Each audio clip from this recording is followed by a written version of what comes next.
Okay. First of all, I wanted to say thank you so much, Abigail, for joining our family. It means the world to everyone. I see a lot of smiling faces.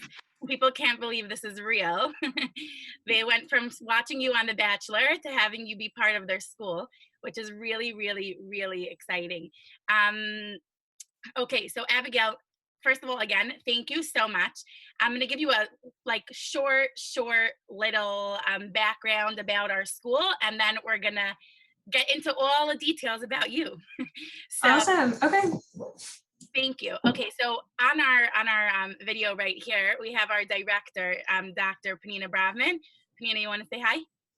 Hi, thank you so much for coming. It means so much to us and to so many of our families and alumni, and you're really a true role model to everybody. So we're really excited to hear your story and to hear everybody's questions being answered. So thank you so much for joining us. Really appreciate it. Of course. Yeah, no, thank you for having me.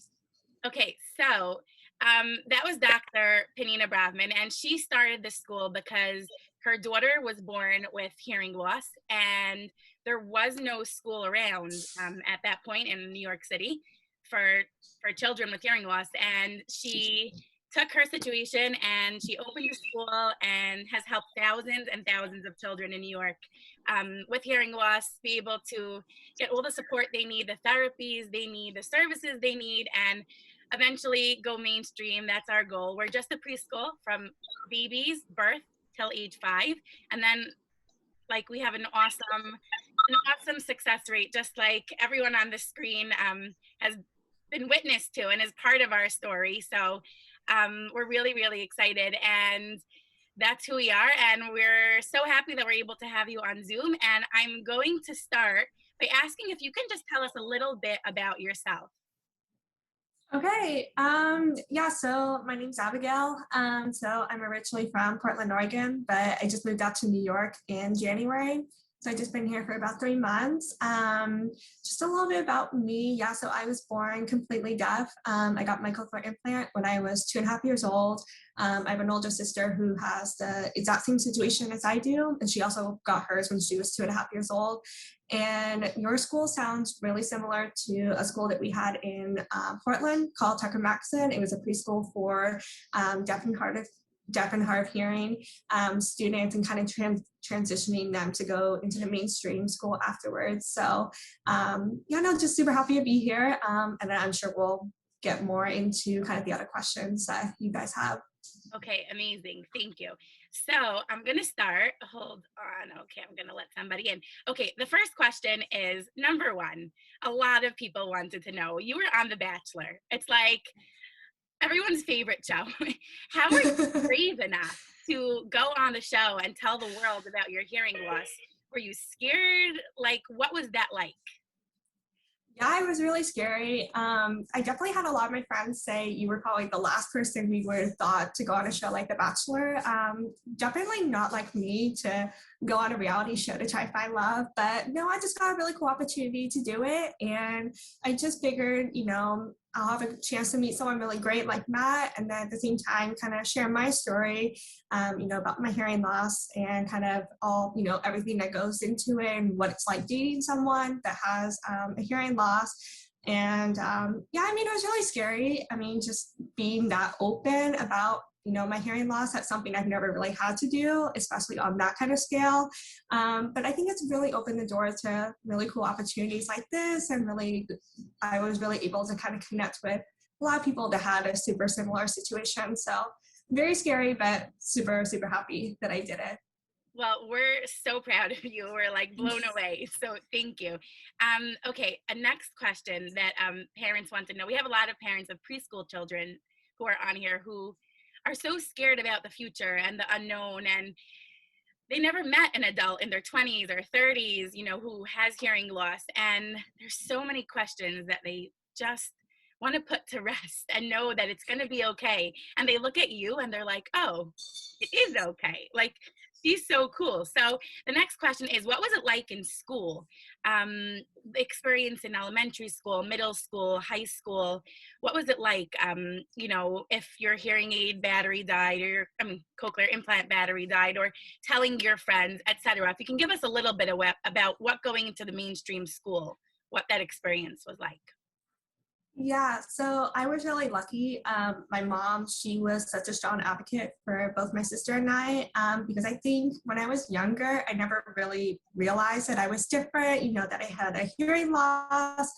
It was just something that I've always had. It wasn't until I got older that I kind of realized it's something different about me. But no, my mom, she was such a good advocate. You know, when we went into the mainstream school, she was always telling the teachers, the counselors, pushing for my sister and I to get the resources that we needed in the classroom. So she really kind of set the stage for us to be successful in the mainstream school. And then I was really lucky to have my sister, who's also deaf, because, you know, with the whole battery dying situation, if we were at school, then I could just tell my teacher, oh, can I pop next door and like go grab her spare battery? But no, I think there's definitely been challenges for sure, and I can go more into that. But I think the biggest thing that I'm super grateful for was just all the support that my mom and my parents really pushed for. Because I think when you have a strong voice like that, especially pushing towards like the teachers and the resources, because that's not something, you know, when I was in elementary school, I was able to do or know how to do. So. Well, your mom sounds great. And that's something that we always tell our parents, is that you have to be your child's advocate. And having, you know, being that strong person for your child is so important. But it sounds like you had a lot of self-confidence on your own, and you were able to go to your sister and tell her what you needed and tell the teachers. And that's also a huge thing, not, you know, being embarrassed of your situation and owning it. I mean, you went on TV, so that's pretty cool. Okay, so our next question is, a parent wanted to know, on The Bachelor, it's a show that's all about communication. You know, everyone's sitting around, you're in the same house, you're hanging by the pool, you're hanging on the couches. She wanted to know specifically for her child about the water and the pool and the water park. Were you like included growing up in those situations? How did you deal with swimming, pool time, water parks? You know, what did you do? Yeah, so I actually did a swim team growing up. I did it in elementary school. And again, it really just kind of fell back on my mom, really just telling, you know, the swim instructor, you know, here's my child situation, here's how you can be the most helpful in those type of situations. And so in that case, it was, you know, always looking at me when I was in the water, making sure I could read her lips. Like at the beginning of a race, she would be like right there and she'd do the hand thing because I wouldn't be able to hear the gun go off. So just small things like that. But yeah, in terms of swimming, I mean, I do have to take my processor off, and it is challenging, especially when you are in those group settings and there's a lot of communication, talking going on, and it's stuff that I think I found myself not going in the water so that I can keep my processor on so I can be part of those conversations, which isn't always ideal, but I think that's kind of, I mean, it's one of those things. I mean, it really doesn't get better no matter how confident you are. It's just one of those things that it's just not realistic for me to be able to go in the water and be able to communicate with others.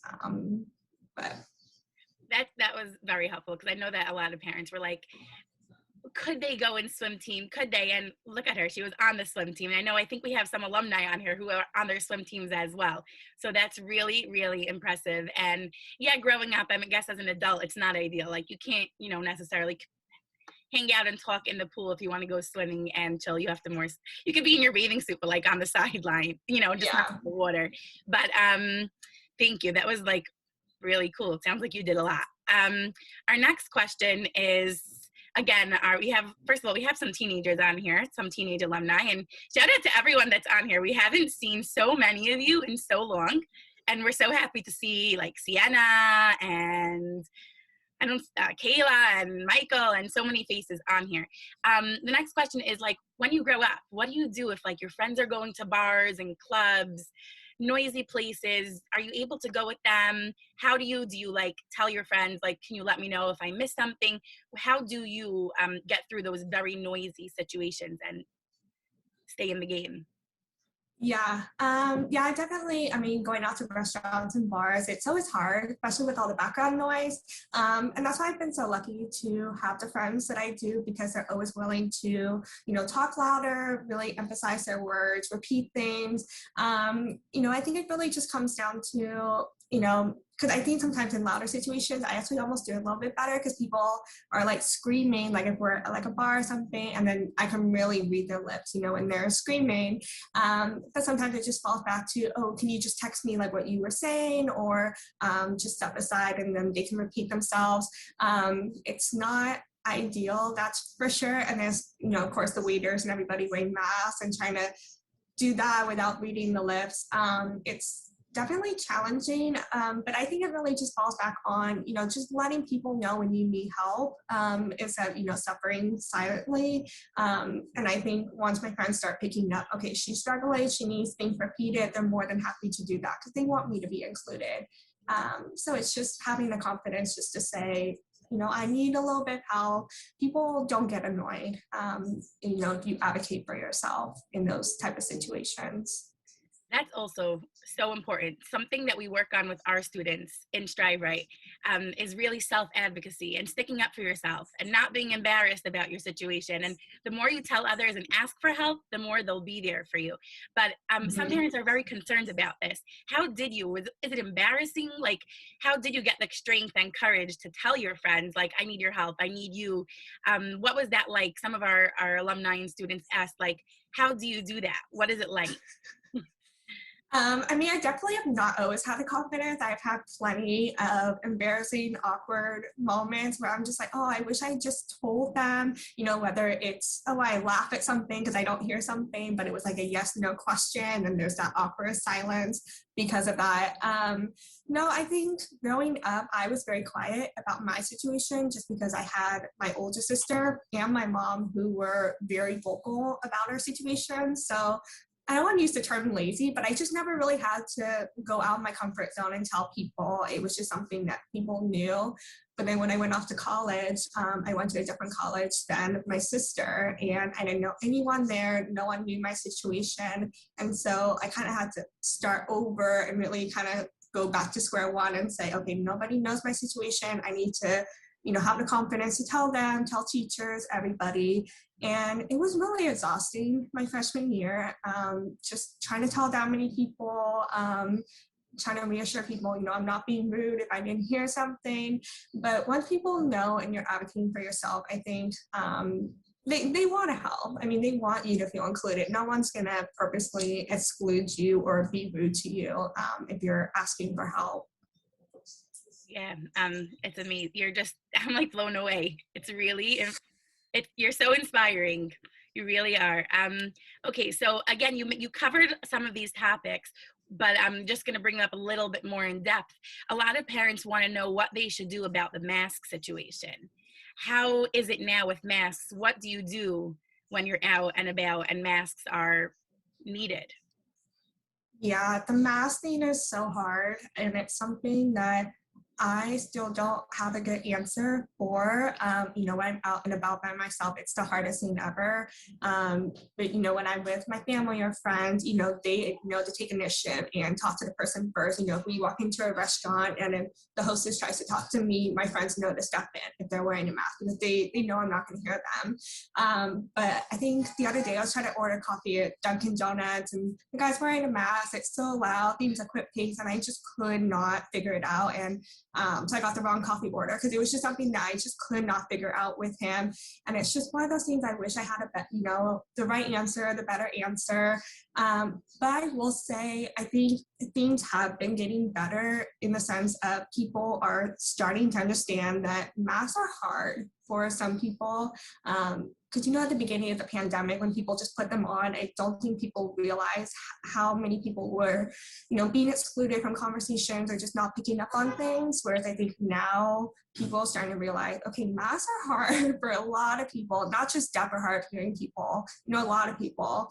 But no, I think that's something that I still don't have a good answer on. But if you guys have any tips, anything I can share, please let me know. But Yes, that would be super cool. If anyone does have any tips or suggestions about the masks that they've seen and that worked, please type it into the chat box so everyone on here can learn from you. That would be incredible.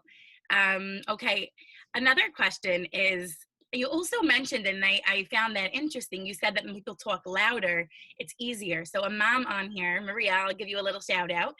She's a mom of a very, very cute little Camilo in our school. He's 5 years old and he wears cochlear implants. Maria, do you want to ask her your question about, oh my God, about talking louder?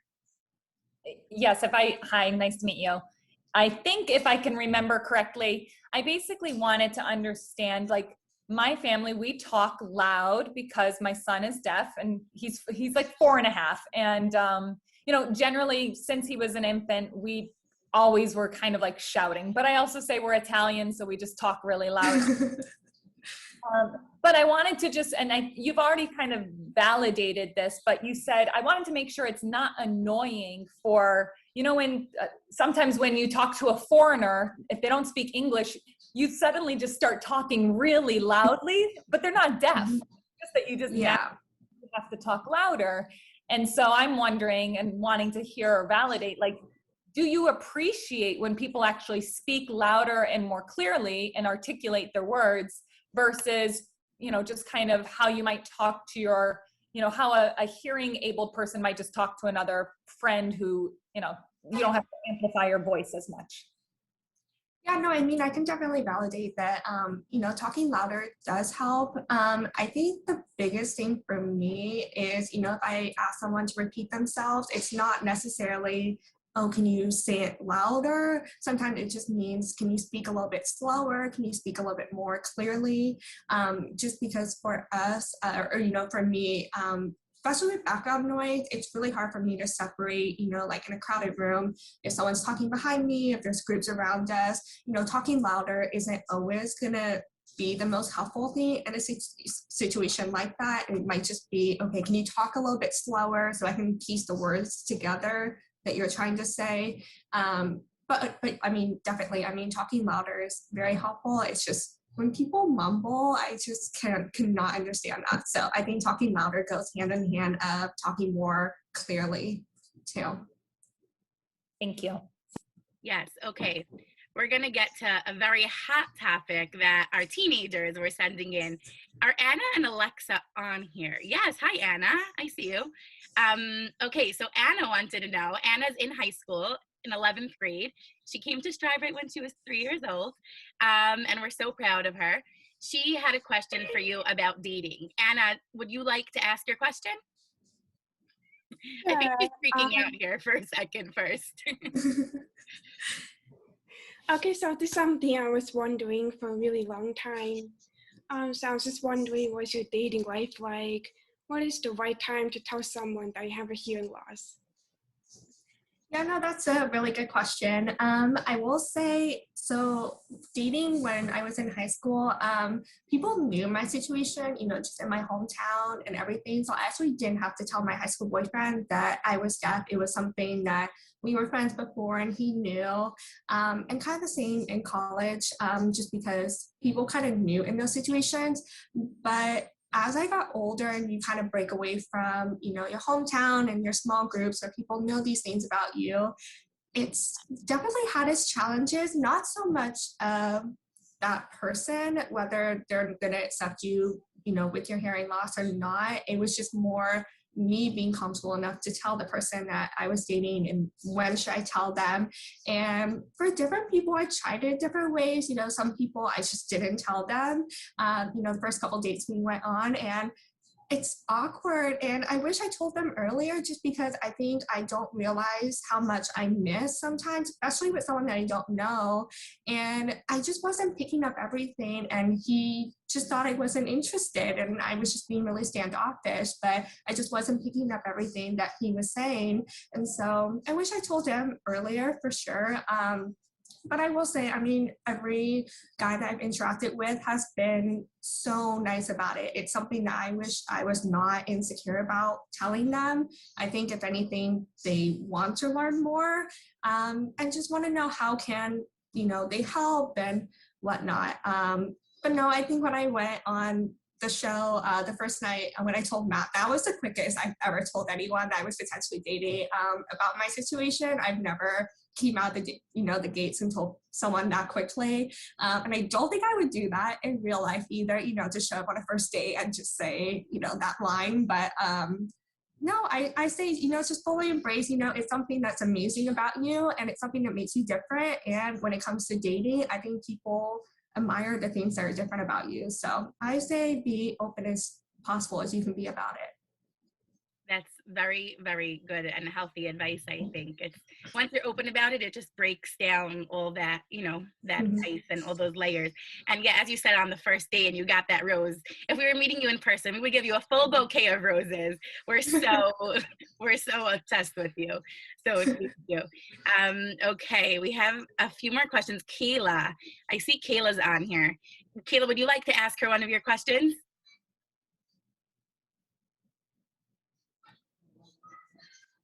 Hi, my name is Kayla, and one of the questions that I have is, did you experience any bullying growing up due to you being deaf?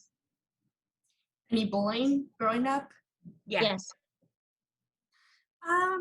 Yeah, I mean, I wouldn't say, direct bullying where somebody, just specifically said my disability or had, mean nicknames or anything, at least that I caught for the most part. I think the hardest thing that I had growing up and how I would tell that somebody just was not a nice person or I just not going to be able to be friends with them was the people that just would not repeat themselves for me or just brush me off if I asked for help and they just were very dismissive. I guess maybe that's a form of bullying. And that's something that's really hard because that made me really insecure about asking for help. So I think those were kind of small things that could be interpreted as bullying.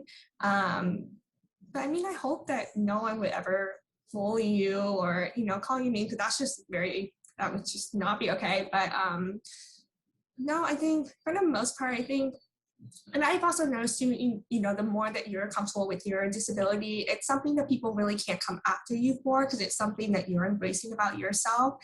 And so if you just display that confidence, they can't really take that away from you. So I don't know if that was a good answer, but well, just a little tidbit. I think so. I think that was very reassuring, actually, because we have all our preschool parents who are like, they're so cocooned in your preschool and everyone loves them. And I don't want to send them into the real world. They're going to get bullied. And it's nice to know that most people are nice. So they are. Yeah, that's very reassuring. I know that we have another very big fangirl on here, Amanda Sahadi. Hey, Amanda, do you want to ask any questions? No, I'm so sorry I'm late. No worries. Yeah. Okay, I just wanted to give you that airtime because I know she was really, really, really excited to meet you. Okay, so then I'm going to go back to our questions that we were in middle of. And thank you so much. I know it's not easy to talk about yourself. It's not easy for anyone. It's a lot. And, I know, and I can't imagine, but every single person on here, you're really helping their life and their future. And they're like, it's just incredible to watch you. So again, I'm going to go back to our questions. Okay, so I think the next question is, do you have any advice? What would you give to the teenagers and to the moms of preschool kids? Like, what would be your line, your words of wisdom? Advice. That's hard. I mean, I'm still figuring things out myself. Advice. Just like when it comes to school or maybe. Yeah, I guess school. Most of our students or alumni are in either elementary, high school, or college. So I guess school advice. Like, what helped you get through it the most? Okay. I think the biggest thing for me was really just keeping a positive attitude, just myself having a positive attitude about it, and then my mom as well, because I think when you surround yourself with a good energy and a positive energy, things like asking for help or talking about it, it's just a positive thing. And I think, when awkward situations happen, if I don't hear something, or if somebody maybe cracks a joke that, not like a deaf joke, but maybe just about me not hearing something, I just try to keep it positive and lighthearted, just so that people aren't afraid to ask me questions or feel like they have to walk on eggshells. Because I know sometimes when disability is mentioned, I think sometimes people just feel like, okay, I have to be very careful about what I say, the questions I ask, am I going to offend them or not? And I think the more positive and warm that you keep the energy, I think people will ask more questions and be more willing to help. So maybe that would be a piece of advice. I just know my mom was always very positive about it. I think that kind of rubbed off onto me, which translates to, having confidence to talk about my disability. And so, yeah, I think it's cliche, but I mean, I think just having a positive mindset about it as much as you can. That's a good piece of advice for everyone with hard of hearing or not. That's like, to get through life, everyone needs to be positive. Yes, that's incredible. Okay, so back to the show, because that's how you got famous. And as soon as I heard that you were on the show, I was fangirling. I was, oh my gosh. And I know all the parents were texting me. I'm like, did you see there's someone on The Bachelor and she has cochlear implants? And it was really like, oh my goodness, so exciting. So the question was, they just want to know a little bit on the show. What was it like when you were sitting with, 20 girls in one room and, they're interviewing you or they're just having conversations? How was that experience being, hard of hearing? Like, did that affect you, or was that totally cool? I mean, I think it was pretty similar to a lot of situations, just going up like school, college, hanging out with friends. But no, it's hard. I mean, being in those big group settings, especially in the beginning, there was like 32 of us the first night. It was very overwhelming because, I mean, it's like freshman year of college all over again, where nobody knows about your situation. Me having to explain it and say, okay, I need some help, or asking people to repeat things. But I think, I went in the first night, I told Matt right away, I told the girls right away, because that was kind of the icebreaker. When you walk in, you told the other girls, what did you do with Matt, like when you first met him?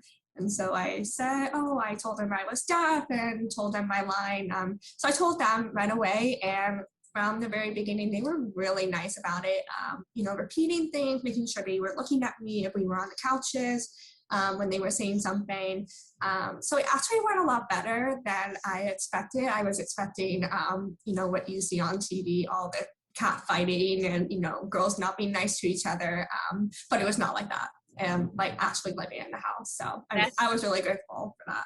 I'm so happy to hear that. That could be kind of scary, going into a situation and you don't know how people are going to treat you, and doing it on public TV, especially. Yeah, we didn't see anything like that. So I'm happy that there was none of that either. Okay, and I'm going to ask just a couple more questions, and then I'm going to open the floor if anyone here, but I'm just going to ask that if you have any questions that we didn't answer, can you raise your hand on the screen so that way everybody can follow who's speaking? I don't want to open the floor and everyone just starts speaking. So I'll call your name, and then if your hand is raised and I call your name, you can quickly ask your question. I actually see someone asked, how old were you when you got your cochlear implants? I was 2.5.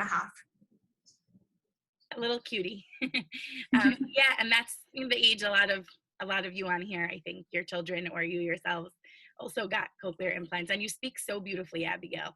It's I mean, lots of speech therapy and lots of work, but thank you. Oh, that's actually a good question that I'm sure a lot of you are wondering. Speech therapy. At what age was it like annoying, or did you continue and not care about? Because I know a lot of parents and a lot of alumni tell us it's such hard work. How do you not want to give up?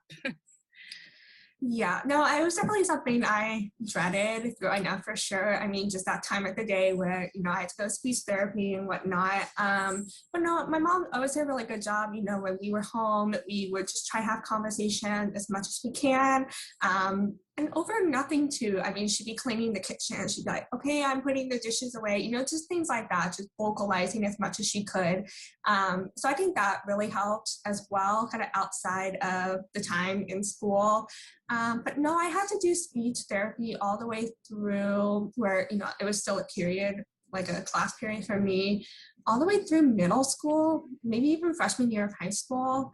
And it was something definitely, in middle school, it was just something I did not want to do. I dreaded that time of day, just because I just kind of felt like, I think it was one of those things where you just feel like, I'm good without it. But I think looking back, I was really happy that I stayed with it as long as I did. It's not the most fun thing, but stick with it. It's very, very helpful. It's hard work, but it's rewarding. Mm-hmm. Yeah. Okay, I'm gonna ask, let me see. I think I got to everyone's questions. Actually, I didn't. One more. Anna Balenko, who's in 11th grade, she had another question for you. She's smiling there. She heard her name. She wanted to know, applying for jobs. Actually, breaking news, she's coming back to work for us this summer, and we're really excited. We love having our alumni work in our school. She wanted to know, when you apply for a job, when you graduate college, I know you have an incredible job. I was reading up about you online. Did you tell them that you were deaf, or did you not? It wasn't important? Yeah, so actually, so I've had a couple jobs since graduating college. And so I've actually, for one, I didn't tell them. And then for the one I have now, I told them during the interview process. And I'm really glad I did. It's something that I didn't feel like in either situation it affected me getting the job or not, or anything along those lines. But I think it really just sets the stage of kind of the expectations, because I just went into my first job. I didn't tell them because I didn't want to play that card. Just when you're applying for a job, there's so many applicants. Sometimes you just don't want to disclose everything, and that's just when I wasn't really ready to talk about it. And I just remember going into my first week of work, and things just weren't the most accommodating. I think just meetings, the phones, I didn't have a good headset, and just things like that. Whereas I told them in the interview, I think I would have been set up much better for success. But then the job that I have now, I told them in the interview, and they were so nice about it. I think they have to be careful, just with the kind of questions that I could tell they wanted to ask questions, as a friend, but as an employer, I think they have to be very careful. But no, they were super nice. I told them, we moved on. They asked me questions about the job, and it wasn't a concern after that. And so I would say tell them in the interview process, just because I think in their minds, they don't see it as a barrier. They want to set you up for success, but they can't do that if they don't know. So I think something that we're all learning from you tonight is just being open and talking about it makes everything much easier. I think that's my takeaway from you, is that just smiling and being happy about it, and everybody will just love you for who you are. And if they don't, you don't want to be around those people. Exactly. Yeah, okay, so we have some more questions coming in the question box. I guess people aren't raising their hands. That's totally fine. I see a great question from a teacher of the deaf who's on here. She worked for us. Her name is Miss Razy. And she wanted to know, Razy, do you want to ask your question? Sure. So you became, to so many people here and people around the world, a role model, for deaf and hard of hearing kids around the world. I wanted to know, growing up, aside from your sister, Rachel, who you talked about, did you have any other deaf role models that you were able to look up to, whether it was on TV, or did you know of any deaf adults? So actually I did it. So I went to Tucker Maxon, which was the school similar to yours. And then I moved out to Ohio, and we went to elementary school that was kind of blended. There was there was some deaf students, but it was mainly a mainstream school. And so I think that's the last time I had a friend that was deaf, was that time period. And then we moved back to Oregon, went into the mainstream school, and that was the hard thing, having a cochlear implant and being in that gray space of, you're not fully, immersed in the deaf culture, but you're also not hearing. It's just finding people that, have your situation. And there was this really cool article. I'll have to share it with Sarah. It was in the New York Times, and it just talked about how cochlear implants just aren't highlighted in the mainstream media. And it's really hard to feel like, okay, our situation is something that's much more common than it is, because it's just not something that I had any role models growing up that had my situation. And so long answer short, no, I guess I really didn't know anybody that had a cochlear implant that I could look up to and say, okay, that could be me. It really was just kind of my family and just trying to be the most successful that we could be, which is kind of disappointing now that, and when I say out loud, I mean, it's kind of depressing to hear that, it's something that I wish was more popular, like more highlighted in shows, more movies, etc. I think there's a lot of us out there, for sure. I think like you coming on the show was a really big deal for the deaf community. It broke a lot of the stigma. I see it everywhere now. Like, it was just, everyone was so happy to see you on there. You were the first person on national TV that wears cochlear implants and owned it and was on a communication show. And I think for all our girls and boys who are on here, you are not, like, when I say you're a role model, I mean it. Like, you're somebody that they're like looking up to. I'm like, I could be on TV one day. Nothing stops me. So that's really, really super inspiring. And I wish you had that, but at least you can be that for everyone else. So that's really sweet. Yeah, no, I think just to add on to that too, I had a train of thought and then I totally lost it. Okay, well, if I think of it, I'll come back to it. Yes, but really, you're that to everyone. Like, you didn't have it, but everyone here now has it. And that's such a special opportunity that you might not have even known would come out of being on the show. But you have people everywhere who are just like, Abigail.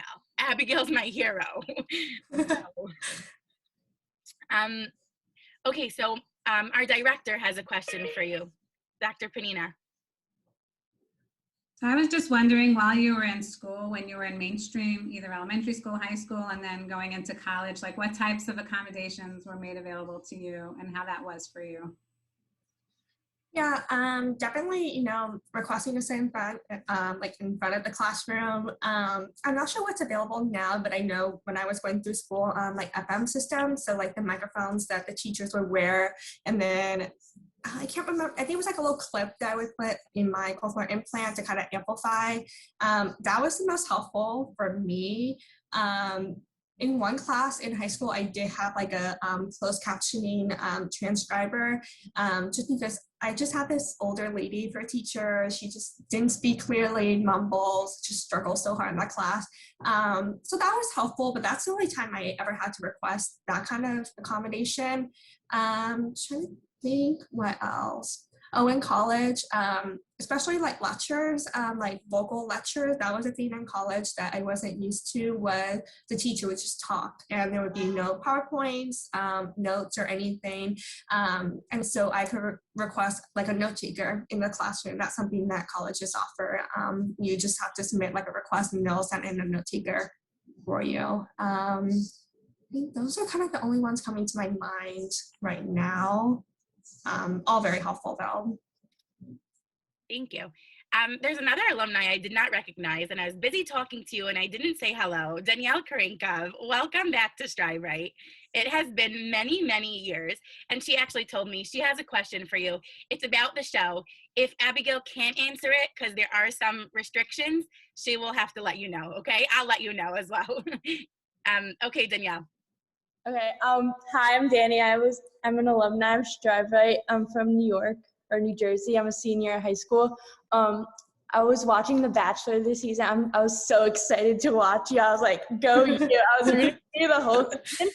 And when he didn't give me that rose, I was so sad, but it's fine. But anyway, I don't know if you can answer this, but I just wanted to know your opinion on Victoria and everyone else. That has to be probably the top question that I get, is my opinion on Victoria. No, I can definitely answer that. No, I think what you saw on TV, I mean, she definitely said those things. She did those actions. That's not to take away from it at all. She's definitely a character. But I think it just falls back on what you guys are seeing, 2 hours a week. That's 4 days of filming. And so they cut out so much. And there's just so many moments that you guys didn't get to see, moments where people like Victoria would come and sit down at the cafeteria with me and we talk for hours just about nothing. And so it's just moments like that that you don't get to see. So I think she has a really good heart. I think she has an interesting, funny way of showing it sometimes, not always the best approach sometimes, but no, I have nothing. I consider her one of my friends. So, but I think at the end of the day, it is a show. You guys only see 2 hours. But she's a character for sure. That was a good question. Okay, we have another alumni of ours, Sienna, and I see that Sienna has a question for you. Sienna's in, I believe, 6th grade, Sienna? 7th grade? 7th grade. 7th grade, I'm sorry. Okay, we don't see your face though, Sienna. She's being shy. Oh, okay, I can ask a question for you. Did you ever have any assistance? Like, did you have a paraprofessional or a one-on-one helping you at all while you were in school? Like a one-on-one person. That's a really good question. I wouldn't say like one-on-one like with me all the time, but I do remember when I first joined the mainstream school, I did have like daily and then weekly check-ins with the counselor. I don't know if that would kind of count as like a mentor one-on-one, but they were to me at the time it was annoying because I was like, oh, just let me be a student, like let me get back to class, but no, they really try hard to make sure that transition from going to a school like Tucker Maxim from me to the mainstream school, they really try to make that transition as smoothly as possible. But yeah, I mean, I don't know if that's something that they do now in schools, that maybe that's why you're asking. All I can think of is just like daily or weekly meetings with like a counselor. Again, it's different for everybody for sure. Okay, so thank you. There's another little cutie girl on here with both of her parents. She is in our school this year. She's remote. Alessandra, I see that you guys have a question.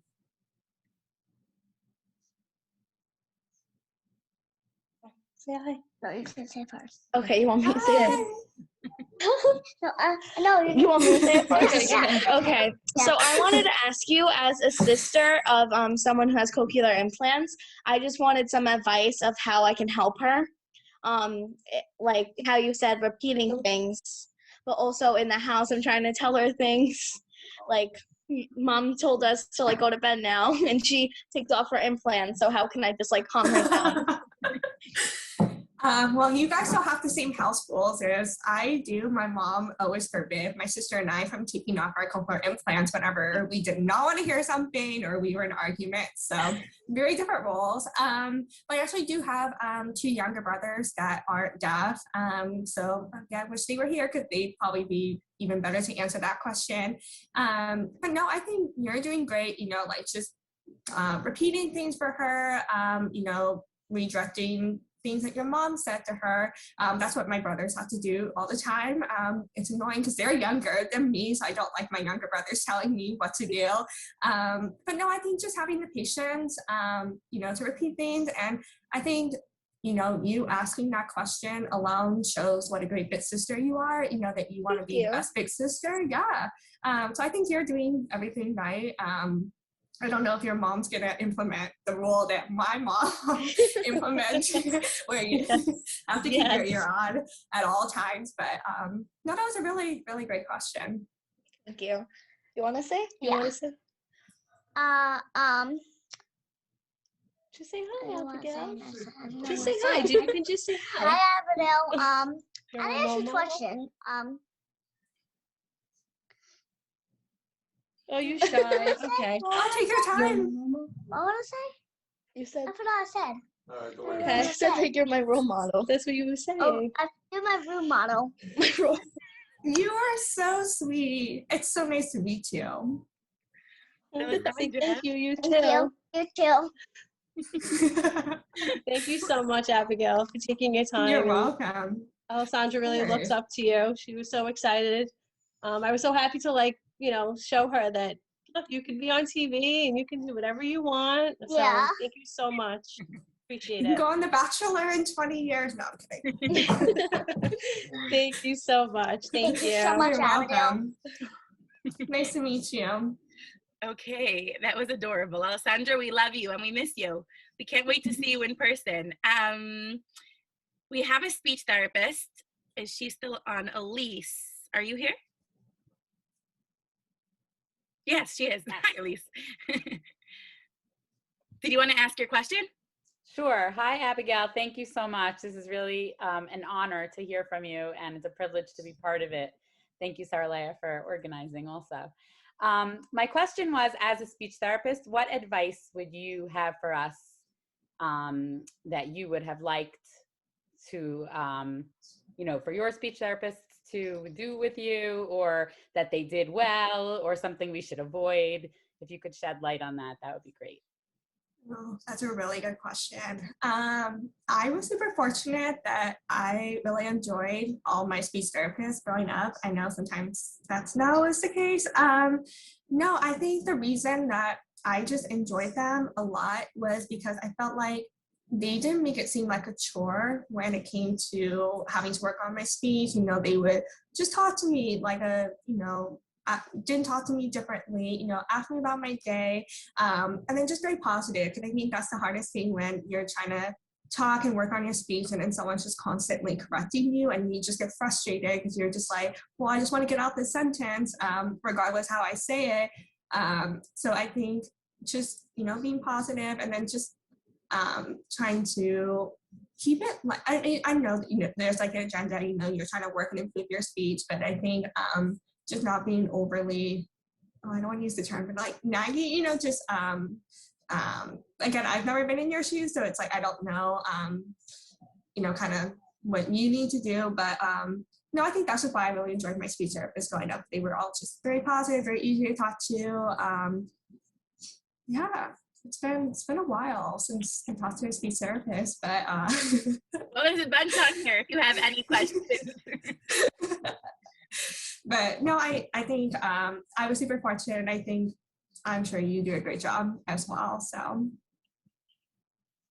okay, I think we're gonna have. I think we have one more question left, and if anyone else has, I didn't even see people have their hands raised. I apologize, but I think we called on a bunch of you.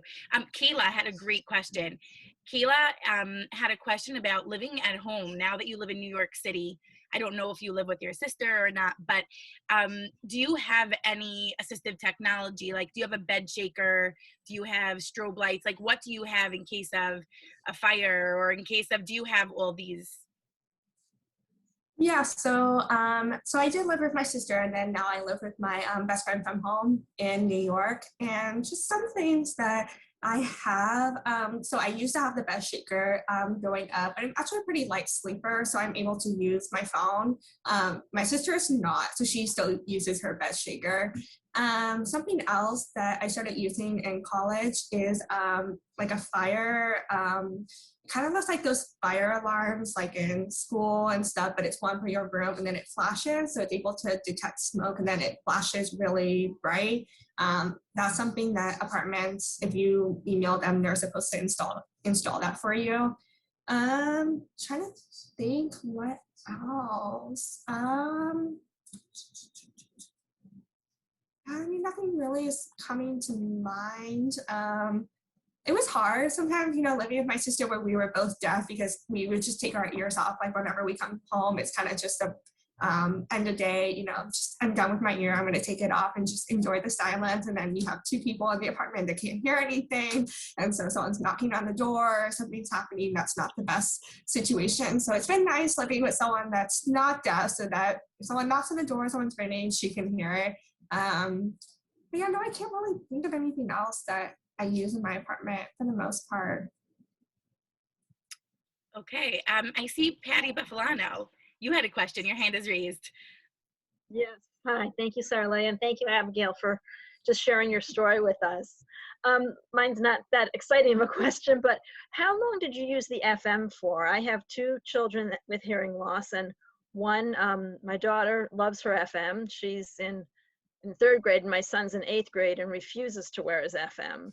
And I think especially with the masks, the FM would help him so much, but did you ever not want to use it? Oh yeah, absolutely. That sounds like my sister and I. She was somebody that wanted to use up all the resources, and then I was just so embarrassed to use it that I would fight tooth and nail with my mom to try not to use it. But I used it all through elementary school, and in middle school, that's when I was like, I'm in middle school, I don't need it. And my mom was like, okay, you went through 5th grade with it, I'll back off a little bit. But yeah, so I used it all the way through, and then my sister actually used it all the way through middle school. She kept it for a little bit longer. But yeah, no, that sounds super similar to my sister and I. I wish I had a good answer on how to make your son want to use it. My mom just had to have a stiff hand sometime and just say, you know, you're gonna use it, that's it. But I'm glad she did, because I think I didn't realize how much it helped, for sure. I guess I did well that it lasted through 7th grade, but now I think it's a losing battle. Yeah, and it's so good to see you. I didn't realize you were on, so hi guys. Okay, and back to that, I guess you call Donnie. Back to Donnie. She had a question about college for you, Danielle. Okay, so obviously I'm going to college in the fall, and I'm really considering rushing for sororities, and I was wondering if you were in a sorority in college and like how that whole process went for you with rushing and all that, and like notifying them that you're deaf and hard of hearing and, you know, everything. Yeah, so I did rush in their sorority my freshman year, and it was a fall rush, so it was right after I got to campus, so not everybody knew about my situation yet. The nice thing about rush when you're going through it is the way that they did it in my school, at least, is it's not like you're thrown into a room with all the girls and it's a big group setting. They actually break you off into like rush tables. So you actually only talk to 1 or 2 sisters at a time, which is really nice. And then I told them that, and they were just like, oh, how are you liking the school? Like, tell me about you. And then I was like, I'm deaf, you know, a little something about me. And they absolutely loved it, you know, just the honesty behind it. But I mean, definitely something to ask too when you go to campus, you know, just what's rush like? Is it going to be like a small breakout groups? Because they did like a whole informational week before too, where you can just ask questions. And so if you wanted to tell them ahead of time, you could as well. At least at my school, that's how they did it. Thank you. Yes. Okay, if anybody else has a question that we didn't get to, now is the chance. We're gonna log off in like 5 minutes. So anybody, last call. Okay, thank you so much. This was incredible, Abigail. I hope that one day you can come down to our school. I know it's very hard. We all have busy lives, but this is incredible. And we have so many more people who had events tonight and they're like, I wish I could come and meet Abigail. But yeah, so thank you again from all of us. This has been such a pleasure, and thank you for sharing your journey with us. Yeah, we have no words for you, really. Just thank you. Yeah, no, I mean, thank you guys so much for having me on. I think it's things like this that really make this whole journey worth it. It's a very overwhelming process for sure, but it's just moments like these where I really get to kind of connect with people that are going through a similar situation that really make it all the worthwhile. If you guys have any more questions that come up, Sarah has my contact information, so you can just forward her any questions and then I'd be happy to get back to you on those. You're so sweet and you're just such a nice person, and I wish you lots of luck in New York City. I know it's a big move, but I hope you enjoy every minute, and we are looking forward to welcome you into our school community and having you join our team. So thank you so much. This has been such a pleasure, and I hope you find true love very soon in New York City. Thank you. Yes, this has been such a pleasure. Thank you everyone for joining. We thank you again, and we'd love for you to come visit us in person. We would really love that. Of course. Just let me know when. Yes, you've been so helpful, and you answered so many questions and shared so much, and it's invaluable. Like there's no price to put on this. It's worth everything. So like more than happy to. Standing ovation. Thank you. Thank you. Awesome. See you guys later. Thank you. Thank you so much. Bye-bye.